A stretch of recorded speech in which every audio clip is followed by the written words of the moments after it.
I would like to travel to space. Well, that was an experience. Definitely.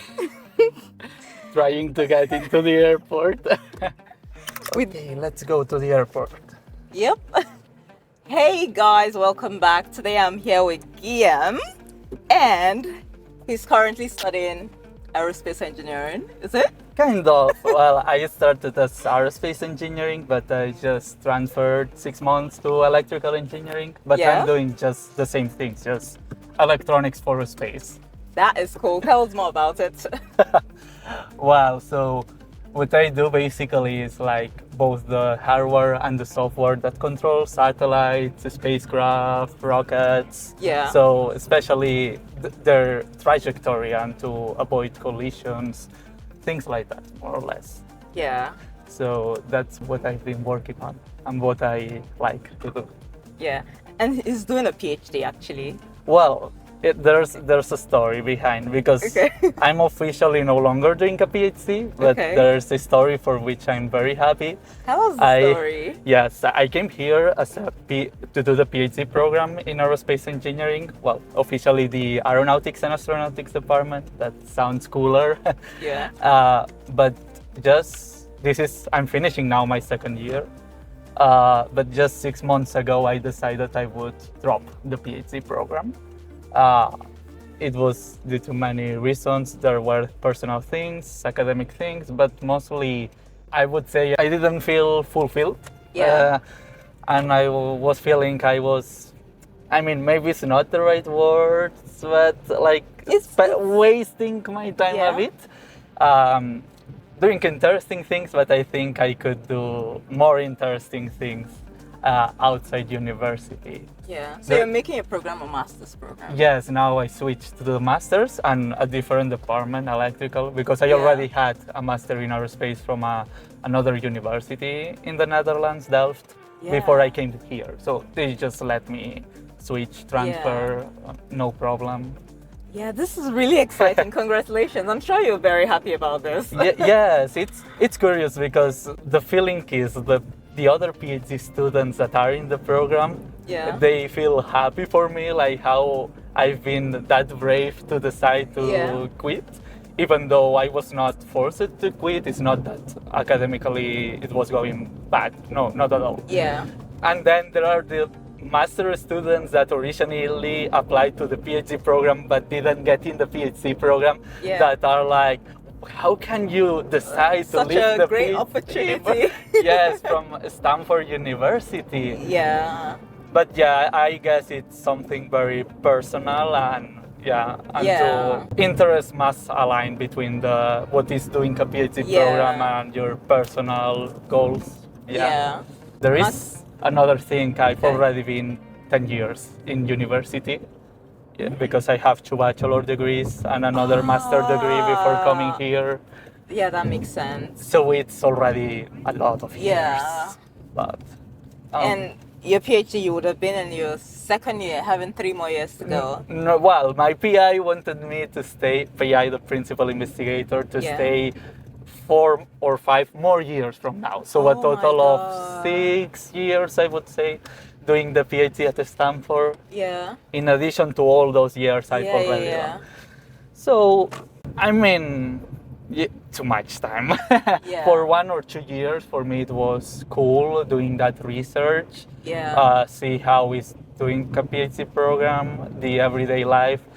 But that lifestyle for 5 years or 6 years total, I couldn't see myself doing that, especially since my goal is not to become a professor. Yeah, to build stuff, build rockets and... Yes, exactly. I like to have impact, so it's not just like publishing papers, writing papers, and increasing the number of publications, and that's all. So that's where I am. Excited. I know the last time we spoke, you were so passionate about entrepreneurship and your love for entrepreneurship, and you told me that you're currently doing the Stanford Ignite. What's that like? And what are you fielding? Yes, that is the GSB Ignite program. GSB is the Graduate School of Business at Stanford, which is a top business school in the world. Yeah. The Ignite program is like Stanford's MBA program, but just in the summer offering, it's just 4 weeks full time, like 9 a.m. in the morning to 6 p.m. in the afternoon every day, Monday to Friday. And they try to cover all the things that are taught in the MBA, more or less, or that's how they sell it to us. Yeah. And for now, we are just now in the second week of that program, and I'm really happy. I'm doing it. Very interesting, both the professors, the curriculum, and also to meet other amazing people from outside Stanford too, not just Stanford. Yeah. And it really ignites us. Yeah. To become an entrepreneur. Yeah. Do you think like that's what you would do after graduation? I'm not sure if that's what I would do immediately after graduation. Especially I have to handle the visa things due to being an international student. So it's easier for me if I start working in some other startup that is already there created. But in the mid or long term, I really plan to maybe start my own base business. Be the next Elon Musk? Maybe, who knows? I don't know if you know, but Elon Musk was enrolled at Stanford University and he dropped in the first week. Yeah. So, well, But you're kind of like him. You're cutting your PhD short. Yes. That's true. We'll see what happens, but I want to have more experience in industry. For now, I've been much more in academia. Yeah. It's true, I've been in some company. I also went to NASA's Jet Propulsion Lab to work there 5 years ago already. What was that like? Working at the NASA lab? It was a very particular experience for me, especially since it was the first time I was in the US. Yeah. And actually the first time ever I lived somewhere outside from Barcelona, from where I'm from.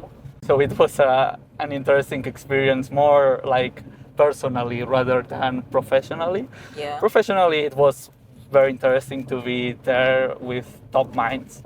And the Jet Propulsion Laboratory, JPL, which is in Pasadena, California, it's an amazing place. I would say it's the best NASA center that it's there, even though some may say the opposite. But I was doing very interesting research. Let me explain you what I was doing. I think it was interesting. So NASA and the Jet Propulsion Laboratory have what is called the Deep Space Network, which is a network of antennas on Earth that are used to connect with satellites or spacecraft that go far away. And by far away, we mean for this network beyond the moon, let's say. Anything that goes to Mars, like Curiosity rover or things like that, are connected through the Deep Space Network. And this network has only 3 centers around the Earth. And they are positioned very strategically. One is actually in Spain, near Madrid. The other one is in Australia. And the other one is here in California. So if you think their position around Earth, it's like they are in a way that at least one station is pointing to a point in the sky, always. It's like a triangle, like if you think about this sphere that is Earth, and it's like having one here, and one here. So the spacecraft cannot always connect with Earth. Yeah. So that network, which has actually the antennas are like, the biggest ones are 70 meters of diameter. So it's like a building of antenna. They are very expensive to build, of course, many millions. That's why there are only 3? There are only 3 stations. Each station may have 2 of the 70-meter antenna and 3 of 35-meter antenna. And my work was to schedule the usage of this network around the following decades, but to schedule it like optimally in order to see how we need to increase the network, the antennas or the stations, so that we can accommodate the new missions that want to make use of that. Yeah. And we had to take into account many things like, the usage that each mission wants to have of the network, like what transmission bands is that mission using.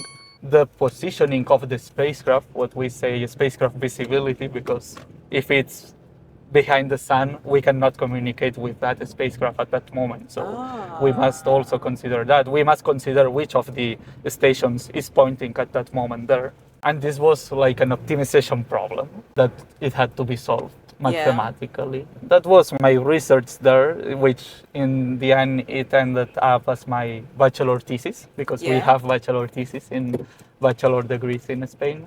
Yeah. And it was an interesting place and experience, to be honest. Wow, that's such a cool thing to do. That's such a cool thing. Can you tell me specifically what that satellites, what they do, like how they communicate with spaceships? I want to like get more informed. Explain it like to a layman like me. So we have these satellites that we send very far away. Yeah. And we need to communicate somehow with them.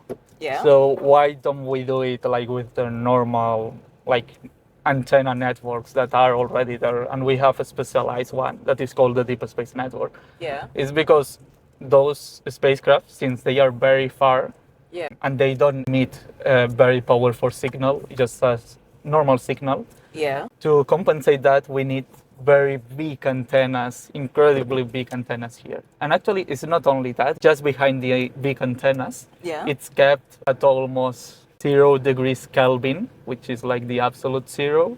And that consumes a lot of energy, to be honest. But that's because we are trying to detect those very small signals that get here. They get small because they are very far.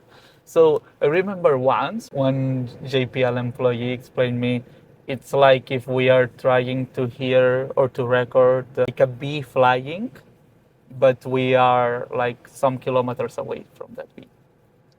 Like you would need a very good ear to hear that, right?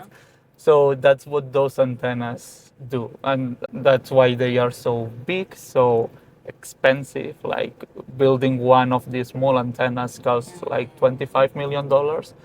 And by using my tool that I developed, they are now able to say to the government, okay, give us like $30 million more because we want to build this antenna because we will need it in 8 years. And since it takes a long time to build it also. So it's a way to forecast like how that will be used.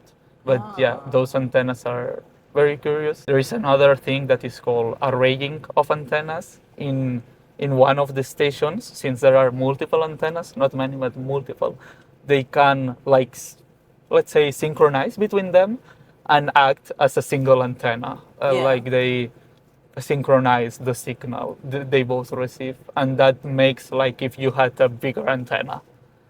That's another interesting feature, very useful to communicate with spacecraft that are very far away.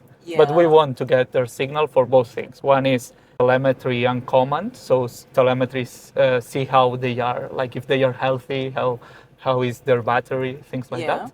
And we also want to send them commands, like do this, do that, turn on this science instrument, turn it off, and also retrieve data, like scientific data, of course. That's why we do that.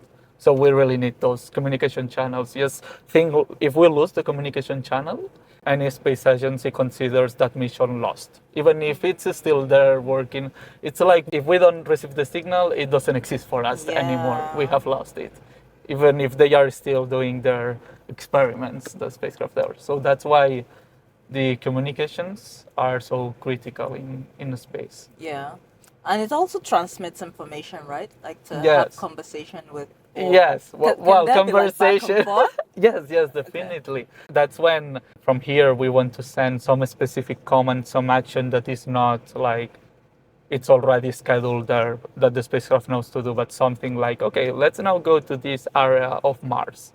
Like a bit improvised. Oh, like navigating the space. You put the instruction here in the center here in the US, and it goes to Mars. It takes some minutes to reach there. Yeah. And then the spacecraft receives that. And probably it sends back a confirmation like, okay, I have received this. Yeah. So it's like both directions, the communication, most typically. But are they usually like people in the spacecrafts, or the spacecraft just sent? Well, the ones that use this network Yeah. typically no, because they go. It's for satellites or spacecraft that go beyond the moon, and there hasn't been many people going That beyond the moon. Yeah. But it's true that this network, it's also, I remember, sometimes used for human missions. Then there is some special condition, well, in the network where many more antennas than needed are used, just in case, because it's like human life could depend on that. But I don't know exactly when it's used more, because there are other ways to communicate with the International Space Station. So unless it's some mission that goes beyond that, it's not really necessary to use the Deep Space Network. Yeah. But definitely anything that, if we go to the moon like in 2-3 years, that will be used, of course, to connect with those spacecraft with people. That's cool. Okay, we are at the Palo Alto Airport, and we're going to go and check it out. We've never been here. Let's check. And we don't even know if we can tour the place. We'll see. We'll know in a bit. Seems very close. There are some airports that are more open. Yeah. Wow, there are a lot of helicopters. Palo Alto Airport Terminal. It's a very small airport. And they're mostly helicopters. Do you think they're private helicopters? Yes, definitely. Yeah, those look like private helicopters. Yes. Yeah, here in the US, there are so many small airports. Yeah, I think that's our way in. Yes. Let's see what they tell us. Yeah. The small airports mostly cater to private. They don't do like commercial. No, not commercial flights at all. It's private. And also it's for pilot school. So actually there are many Stanford students that come here to get their pilot license. Yeah. Maybe someday I come. Yeah. That'll be fun. Very nice. Yeah. Do you know the names of planes? Is that the name of the plane or the name of the owner? Pilatus. Yeah. Pilatus. That's the name of the brand. Yes. Okay. Yes. Of that aircraft. Yeah. That was awesome.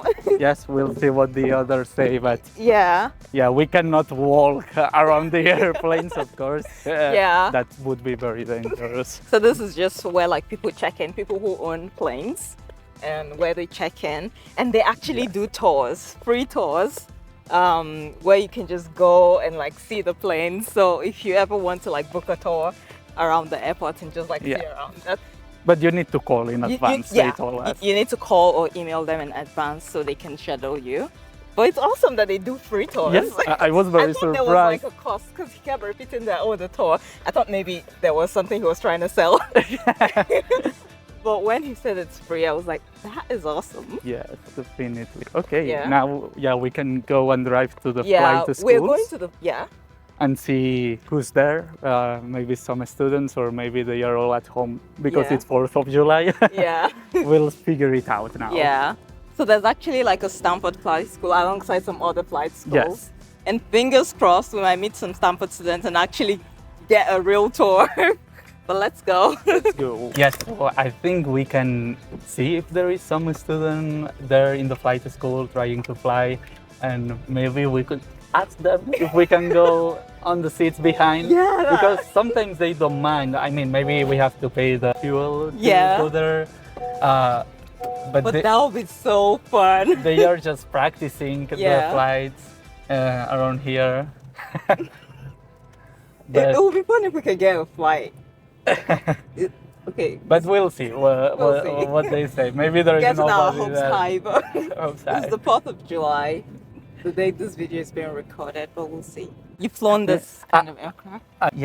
I've flown a Cessna aircraft, just like a discovery flight, what is called, to see like how you do it, with an instructor, of course. Yeah. And I also flew like 3 months ago, like a special aircraft that is an acrobatic aircraft. Okay. Here, like in San Jose. Yeah. And we did like loops and things like that. It was very Wow. crazy, and they let me do it from my controls too. Yeah. But there are the G forces, like if you wait much more and we reach 3G forces, Yeah. like I almost black out, to be honest. It was an experience. Well, how did you feel? Like how did you feel the first time you flew? First time ever? Like, you mean myself or Yeah, yourself. I felt very confident since I already knew the theory behind Yeah. as an aerospace engineer. Yeah. It was just like the simulator, Yeah. I would say. Yeah, let me explain you one fun story. Yeah. The first time I flew and I piloted the Yeah. Cessna, it was easier for me to fly than to drive on the ground. Oh. Yes, on the ground you drive it like with it? your feet, and then I was going like this, following the line like Yeah, this, yeah. making zigzag. While in the air, it's very easy, very like flying very smoothly. Yeah. So it's curious. I thought interesting. maybe that's why I don't have a driver license. I will get first the flight one. It's easier. You'll be flying in the air before you drive on the ground. Yeah. Okay. Should I explain it to you? Yeah, now? the research you're What- currently doing at Stanford. Yeah, well, at Stanford I did two types of research. The first 6 months I was working on a project called LunaNet, Yeah. which is like the GPS system, Yeah. but for the moon. Okay. So, and actually the idea is that we use the GPS signals from the current GPS network on Earth, Yeah. but the ones that get to the moon. It's like the opposite way, where Yeah. to the direction the signals go. However, the issue is that all the signals are coming from a very specific point because it's like you are far on the moon, Yeah. and most GPS satellites are all there at the same spot around Earth. So Yeah. then the triangulation process is not that good. Yeah. And my research consisted on how adding just, for example, one single GPS-like satellite Yeah. around moon and using all the signals from the GPS on Earth and Yeah. that extra satellite on the moon, we could have like a GPS system on the moon, very precise. So humans can go there and things like that. Wow. That was the first research I did. cool and applicable too. Yeah, it's very applicable. And the one I did the latest, which is very interesting. Yeah. Let me try to explain it in my own words. Yeah. So I worked on a mission called Visors, Yeah. which consists in taking a 40-meter telescope to Yeah. space. So imagine like 40 meters. It's a long, it's a lot to space. But how we do that, we cannot just send like a 40-meter telescope to space. That would be like sending a building to space. What we do instead is separate that in two satellites. One satellite has the optical lens, and the light goes through that optical lens and leaves the satellite. And the other satellite has the photo detector, that Okay. is the sensors that record the image. Yeah. And then what they do is they get up there, orbiting Earth, and they align perfectly well, like 40 meters plus minus 1 millimeter, and correct orientation, and take the picture at that moment. And those algorithms that permit that schedule like the maneuvers, the thrustings at the right Yeah. moments, are what I implemented to achieve this precise distance at the Yeah. right moment, and without any movements during the seconds that the picture is taking place, because Yeah. otherwise it would be blurred. Yeah.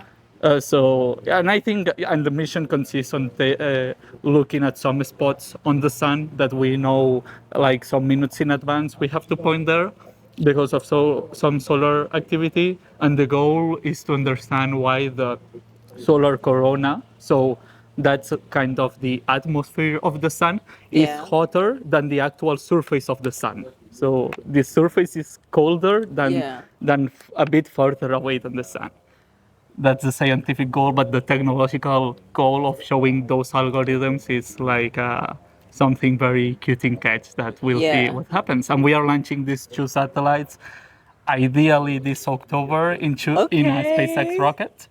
or maybe at the beginning of next year if we need some more time. That is exciting. Oh my God. So yeah, really, the research I was and I'm doing still at Stanford was very cool. It just I prefer to move more to the space industry side, but here it's very cool. It's very top and very fun. I mean, you get to like implement it in a SpaceX rocket. That's so cool. Yes, that's cool. That's cool. Yeah.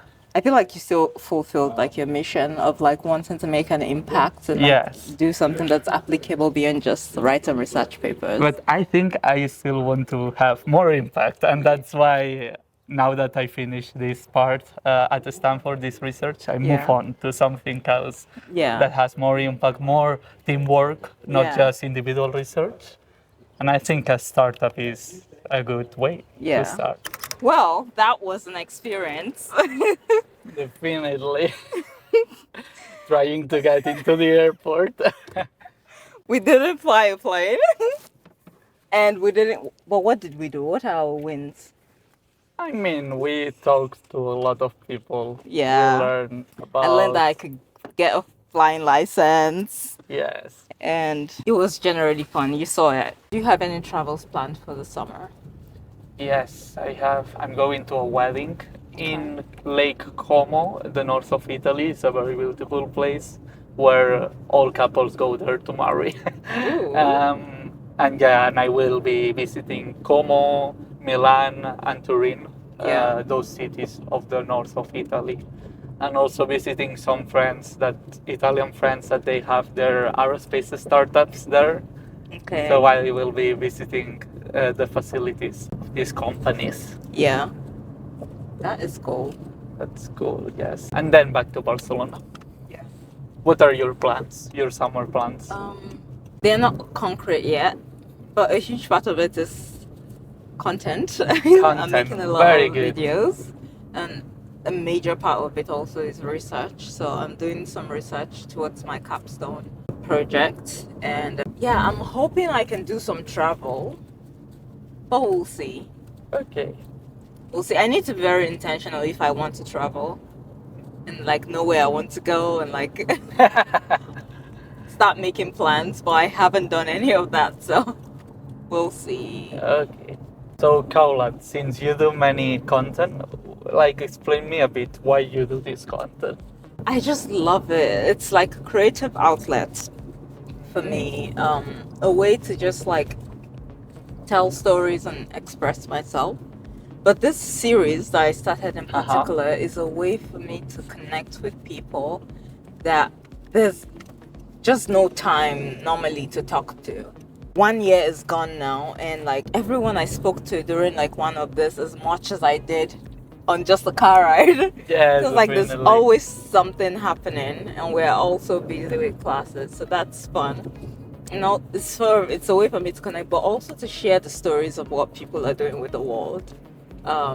You know, to share the exciting things that people are working on, and help people see the different possibilities and careers that are out there that they can do. You know, doing aerospace stuff is cool. There might be somebody who's interested in that and just wants to hear from somebody who, you know, is doing it, or somebody who wants to learn, okay, should I cut my PhD short, and just maybe just hearing from you would just give them that boost that they need, you know, things like that. So I see, very interesting. Actually, I will share with you one goal I have in mind in the long term. Okay. It's not a problem if I don't achieve it, but I think it will be very fun if I can do it. Yeah. I would like to travel temporarily, just to travel to space. So I met one of the investors of SpaceX. Yeah. And he is Steve Jurvetson. And he explained us like, while some people like their dream is to buy an impressive house, his dream is just to fly around the moon and come back. Like, you save money for that instead.